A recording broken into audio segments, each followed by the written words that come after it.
श्रीक्षेत्र में आरंभ है झूलण जात। श्रीक्षेत्र में चली श्रीजीव प्रसिद्ध झूलण यात्रा।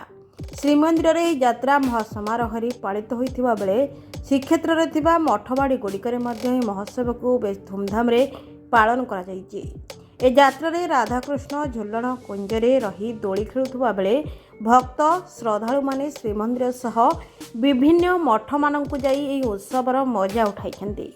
श्रीक्षेत्र में द्वादश यात्रा मध्य झूलण यात्रा होउछि अन्यतम। राधाकृष्णଙ୍କର दंपत्य लीलार परिप्रकाश होइछि एही यात्रा रे। श्रावण शुक्ल दशमी पड़िथिबारु आज एकादशी ठारू भाद्रव प्रतिपदा 7 दिन पर्यंत श्रीमंदिर में झूलण यात्रा अनुष्ठित हेबो। आज श्रीमंदिर में मध्याह्न धूप पर श्रीजीव आज्ञामाल प्राप्त होई प्रभु मदन मोहन भूदेवी श्रीदेवी और सह झूलण कुंज को विजे करेंगे। श्रीमंदिर मुक्तिमंडप आकर्षणीय भाव निर्माण कर झूलण कुंजरी प्रभु मदन मोहन रास करेंगे। यह शरत रास बोली कहुए।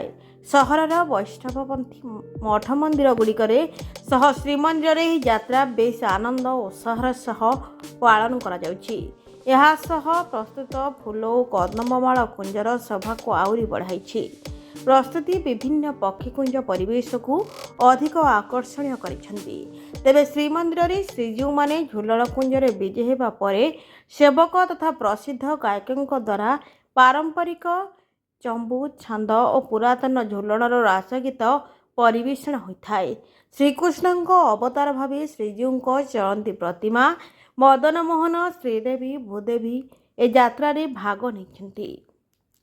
श्रीमंदिर परिसर में झूलण मंडप को आकर्षणीय भाव सज्जित कर 7 दिन पर्यंत चली यात्रा। झूलण मंडप में राधाकृष्ण को बसा दोली खेलिबार परंपरा रही। Report Odisha digital news.